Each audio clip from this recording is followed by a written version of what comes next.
I built an AI model to do all of my fantasy football drafts this year, and it did not go as expected. However, I did learn a ton, and after dedicating a whole week of my life to building this, I have to talk about it. I know this whole account is mainly for College Football 25, but I think this is so interesting, and I learned a lot about fantasy football, and I want to try and share it with you too. Now, this model was built because a year ago, I built a totally different model and completely failed. My goal last year was to build a single machine learning application to predict how many fantasy points per game a wide receiver would average for a season. And I used everything that we could possibly know about that player. Like how many points did they average last year, if they're on a new team or not, if they got new receivers from free agency, if they drafted new receivers, if they got a new quarterback, the coach change, all of that stuff. And the model was actually really good at that specific task. I compared our predictions for the 2024 receivers against ESPN, and we did have less error than ESPN, specifically on 2024 receivers alone. But even though that model was good, it was useless. I started thinking how I could actually use it in a fantasy draft, and that's when I realized I couldn't. Not only was it just for one position, but even if it was for all positions, fantasy drafts do not go strictly off of points per game, as I'm sure you know. If the goal of fantasy football was to just get as many points per game as possible, regardless of position, you could just draft all quarterbacks. But obviously you don't do that. In other words, even if you could predict the performance of every player pretty well, it's not necessarily enough to draft well. So that led me to this project that you're watching right now, which tries to answer the question, what is the equation of a good draft pick? And I think it's broken down into 4 things. The performance of the player, like understanding how good or bad that one player is going to do this year. Part 2 is the positional importance of that player. And parts 3 and 4 is how the draft has happened so far, all leading up to this pick that you're making. And part 4 is all the stuff that you expect to happen after this pick is going to be made. So with those 4 categories in mind, I tried to give the model information in each category. I took a totally different approach than the wide receiver project, so here's how I did it. First, I used data from Sleeper Fantasy, since they are kind enough, unlike ESPN, to actually make all the fantasy league data public for people like me and you. I was able to access over 500,000 leagues from 2018 to 2023, and after filtering it down to the right leagues that I cared about, we had about 50 or 60,000 leagues to work with. In other words, if you have a weird league on Sleeper that doesn't do PPR or has like 32 roster slots, I probably got rid of it. From there, I was able to access every single draft pick from the remaining 20 or 30,000 leagues. After doing a bit more cleanup, that left me with 1.8 million draft picks. And now that we have those picks, we could get back to work on making the information for those 4 categories. As an example, let's say you are in a 10-team league and you are the first pick of round number 5. Well, for that pick, here's what we would know. For the positional importance category, all I needed to know was what position each player was. Pretty self-explanatory, but there's more positional related stuff for those last 2 categories, so I'll get to those in a second. When it comes to positional importance, the model would also know exactly how many players at each position were selected in those 40 picks before this current pick 41. That should help the model answer questions like, is this a super quarterback heavy draft? Is everybody scared of receivers? Is somebody being wild and taking Justin Tucker in the second round? And things like that. When it comes to positional stuff, the model also knows how many teams in the league have hit their positional requirements for every single slot as well. So if half the league already had their 2 starting running backs drafted at that pick 41, the model would know that. I actually noticed this come into play in one of my drafts this year while I was using it, because in this 12-team league, the other 11 teams all had a tight end by round 5 or 6, and I was the only guy that didn't. So right after I noticed that, when it was finally my turn to pick, I figured I would get recommended a tight end. I mean, I already had a starting quarterback, I already had the rest of the starting lineups, I think I might have even had a bench player, but still, the model did not suggest that I draft a tight end. And while this is just a guess, because this is a black box model, so it's hard for me to explain a lot of the decisions it made, I do think that it didn't want to recommend a tight end to me there because it knew, why would I take a tight end now? Because 11 of the 12 other teams already got their tight end. Nobody else is taking a tight end anytime soon. Therefore, I could wait, get good talent now, and still probably get the same tight end a couple rounds later. Also, when it comes to positional importance and how the rest of the draft is going to shake out, it did know who the best available players were at every position at any given pick. So that way, if you're at pick 50 and Patrick Mahomes hasn't been drafted yet, it would know that, and it would also know if everybody took quarterbacks and the best remaining quarterback at pick 50 is like Baker Mayfield. So that's a lot of information on how the draft is working, how it's going to work, and positional importance stuff. But what about information on the performance of the player? Well, like I said earlier, no matter how good you are at predicting points per game, I don't think that's the best way to measure performance going into the year. There are things like suspensions, some players being much higher risk players than others, and a bunch of other factors that doesn't really cover. Instead, I actually wanted to rely on you and everybody else that plays fantasy football by using the wisdom of the crowd. Similar to how the price of a stock on the stock market is an aggregation of everybody's opinions on that stock, a player's average draft draft positions is an aggregation of everybody's opinion on that player. And sure, there might be mistakes here or there, but really, if you want to know how the market feels about a player, let's just grab their ADP. So Fantasy Pros puts together a list of ADP for every single player across all the main sites. So that is what we are going to use for player performance. So first, you got to include their overall ADP. So if Christian McCaffrey was the 4th ranked player overall, their ADP number would be 4. But to go back to that positional importance stuff, we also want to know how good that player's ADP was relative to other players at their position. So since CMC was the highest rated running back going into the year, his positional ADP would show up as 1 instead of 4. Now you might be wondering, what about performance in the past? Like how many points they averaged last year, if they're on a new team, or all of that stuff. And to me, I want to make this as simple as possible. So I didn't use any of it. The only other information about that player that we know is their years of experience. And I do think that made a massive impact to the model, which I'll explain when I show you my actual draft. The last thing we added into the model as far as information were the basics of the league. How many total people, what draft slot you were in, how deep into the draft we were, how many requirements did you have for receiver and every other position, and all the other basics. So all of that rambling is everything that this model knows in order to make a prediction. But what is it actually trying to predict? Well, this is where it gets even harder because the model is actually trying to predict how many points the team is going to score based off that one pick alone. Specifically, it's trying to predict the median amount of points that that fantasy team will score over the first 12 weeks. We had to tie it to the overall team because sure, you might end up drafting somebody that averages 25 points per game, but if they're super inconsistent, you might never start them, and there's a whole lot of other problems like that too. The goal is to make a good fantasy team, so that's what we're going to try and predict. And you might be wondering, why 12 weeks instead of the whole year? Well, I chose 12 because I feel like there's a key trade-off when you're looking at how many weeks of performance you want to look at. The further you go into the season, the less the draft matters. Your team in week 15, if you made the playoffs, is probably a lot different than your team in week 1. Therefore, your performance in week 15 is probably less related to the actual draft you had compared to your week 1, week 2, and week 3 performance. With things like injuries and waiver wire pickups, it can totally change your overall construction. However, it's not like we could just use week 1 because that wouldn't be near enough data to understand how good or bad your team actually is. I mean, that would be like guessing how good or bad an NFL team is going to do based off their first week of results. Maybe they just had a bad game, or maybe they're missing a star running back that their coach did not say was going to be injured at all, and then all of a sudden you find out he's on IR. I don't know, just a hypothetical. In other words, I feel like using those 12 weeks kind of strikes a balance between getting as much data as possible, but not so much to where you're including weeks where the draft doesn't really matter. Finally, I did have to tweak how much the actual scoring was for each team based off the actual league itself. Like if you and me both were in a fantasy league and you scored 120 points and I scored 120 points, they might not actually be the same because your league only has 1 flex and my league has 3 flexes. So it's actually more impressive that you scored 120 than I did. But okay, now you know everything we're using to make the predictions and what we're predicting. So how did my drafts actually go? Well, I used this model in 5 different leagues. There was a 10-team draft, a pair of 12-team leagues, an 8-teamer, and then a 20-team massive league. Now, as I'm talking, editor me will show you my teams in slow motion, so feel free to roast them. But I did want to point out 3 things that I learned about fantasy football from this model. First, if you haven't already noticed with these rosters, I was shocked with how much it values quarterbacks. I have always been the type to wait on quarterback and try and snag guys later in the draft like Kyler Murray or Jaden Daniels instead. But the model disagreed. It actually had me reaching for Josh Allen, the #1 ranked quarterback by ADP in 3 out of the 5 leagues. And it probably would have happened in the other leagues too if it wasn't for some weird structural stuff. In the 20-team league, I ended up with Jaden Daniels just because I was pick 18 and it was a pretty casual audience, so Josh Allen, Mahomes, and everybody else was already gone by pick 18. And the 10-team league was a 3-keeper league, so somebody already kept Josh Allen, somebody else already kept Mahomes, but I still ended up taking the best quarterback available pretty early with Jalen Hurts. Now, if the model loved quarterbacks early, does that mean that all those sweaty fantasy football analysts on TikTok are totally wrong about quarterbacks? Well, honestly, I have no idea because I agreed with them up until now. And this is just a theory, but maybe the model came to the conclusion that if you get a superstar quarterback early, that might allow you to take bigger risks at running back and wide receiver, which could end up being beneficial because you're starting multiple of those every single week. In other words, if you lock in Josh Allen early, maybe you have the guts to take a couple rookie wide receivers later in the draft and maybe one of them pans out. I don't know. Again, I would have never done this myself, but it does really make me want to do further research as far as why this is happening and if it's actually right. Now here's my second finding, and again, I did not expect this. After securing a good player early, and then for me, probably Josh Allen in the 2nd round, the model was a huge fan of the veteran wide receiver crowd in rounds like 2 2 through 5. Guys like Stephon Diggs, Devontae Adams, Amari Cooper, and even guys like Mike Evans, Terry McLaurin, and Calvin Ridley are all veteran receivers that will appear on my fantasy team. And again, I probably would have drafted none of those guys. To me, in my personal background, I would have much rather drafted higher upside young guys in the same area like Rashee Rice, Zay Flowers, or Nico Collins. Again, is it right? Is it wrong? I don't really know. We're just going to have to watch these 5 teams over the course of the year and see how they play out. But the third and final thing I noticed was actually 2 things that I do agree with. First, the model heavily valued wide receivers, especially in leagues where you have 2 flex positions and not 1. Because right now the default on ESPN is 1 flex, but on Sleeper it's 2 flexes, so it got a good bit of variety. A lot of fantasy football players love the zero RB strategy, and it is becoming clear that the NFL is becoming more of a backfield by committee, even if you have a really good running back. Also, since teams are passing more and teams are scoring more in the air, I do think the 35th ranked wide receiver tends to do better than the 35th ranked running back, so you probably want them as flex. So I was 100% on board. I mean, I was drafting 7-8 wide receivers before I was even getting a tight end sometimes. And the other cool quirk was that late in drafts, this model loved young wide receivers and running backs. And again, I love that because I know I'm going to need to start multiple players at both positions, and since those guys are just sitting on their bench, I want upside. I do not need Brandon Cooks to maybe start at flex in week 12. Give me somebody super late in the draft that's a rookie with high upside, and maybe they might actually pan out. And if the young guy doesn't pan out, it's actually helpful because you could cut him even quicker and replace him with somebody that nobody else saw coming entering the season either. Now, despite all that stuff that I noticed, the overarching question still remains. Is this model any good? Well, I have good news and I have bad news. The good news is that I think it actually is half decent. If you compare the predictions the model made during the testing phase against a basic model that just uses the ADP of the player, it does look like it understands team performance a little bit better. In both of the charts I'm showing you, a red line represents perfect predictions. So the horizontal axis is how good the model thinks the team is going to do based off that one draft pick, and the vertical axis is how good the team actually did. So as you could probably see, it does look like the model does a better job of understanding that relationship than a more basic model that just considers the average draft position of the player. The bad news is that there is almost no way of knowing if this model is better or worse than the average fantasy player. And this is one of the fundamental problems that I'm wrestling with as somebody that's trying to predict things with numbers. Because you could look at a recommendation it gave me to take Josh Allen with the 14th pick overall in a 12-team league and tell me it's a bad pick. However, we're never really able to truly find out. Because sure, we'll know how my teams did at the end of the season with all this Josh Allen stock I got, because we don't know how you would have drafted right there at pick 14 and how that hypothetical team would have played out instead. And even if you did, just based off memory alone, we're probably going to mess up. Like maybe you would have took Garrett Wilson there, and maybe he does have 3,000 receiving yards this year, so maybe you remember to come back to this comment section and dunk on me. But also, maybe you would have took CeeDee Lamb because he fell all the way to pick 14 for some reason, and unfortunately he suffers an injury and misses the back half of the year, and you forget this video ever existed. But what doesn't happen is any amount of critical self-reflection of your teams with actual numbers. I mean, the most self-reflection we see is somebody going, oh, I should have drafted Puka Nacua, and really, even then, it's like, no, you shouldn't have. You probably had no reason to expect him to have as good a rookie year as he did. He was coming in as a late round draft pick. He didn't have that much training camp buzz. It wasn't necessarily a super high octane team, and they had Cooper Kupp. So when I hear somebody say, oh, I should have drafted Puka Nacua in the 12th round last year, it's like,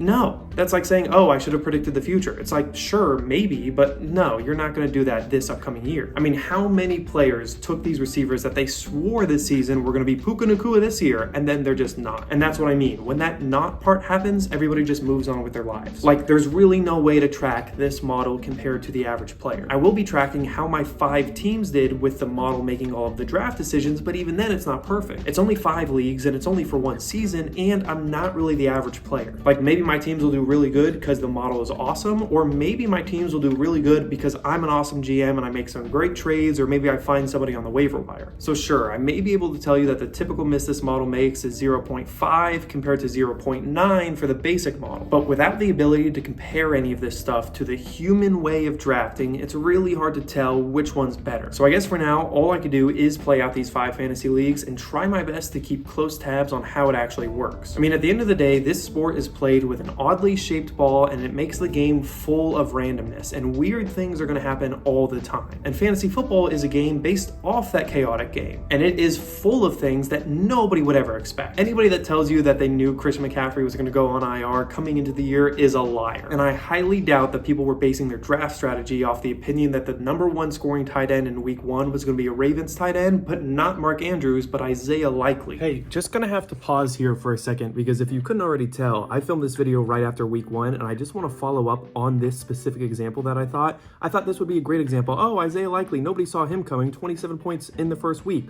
Well, you want to know what else nobody saw coming? All those people that rushed to add Isaiah Likely off the waiver wire, that spent all their free agent budget on him, and he has not scored 10 combined points in the 3 weeks since this video was filmed. Again, I just want to make it clear, like, this is a very, very, like, not random game, but there's a lot of stuff that we don't expect, and it makes perfect sense in hindsight. But even this version of me, this guy right here, the one that's talking about Isaiah Likely, he had no idea that Isaiah Likely is going to get 9.5 points over the next 3 weeks after a fantastic week 1. This guy doesn't know, you don't know, I don't know. That's what I'm trying to say here.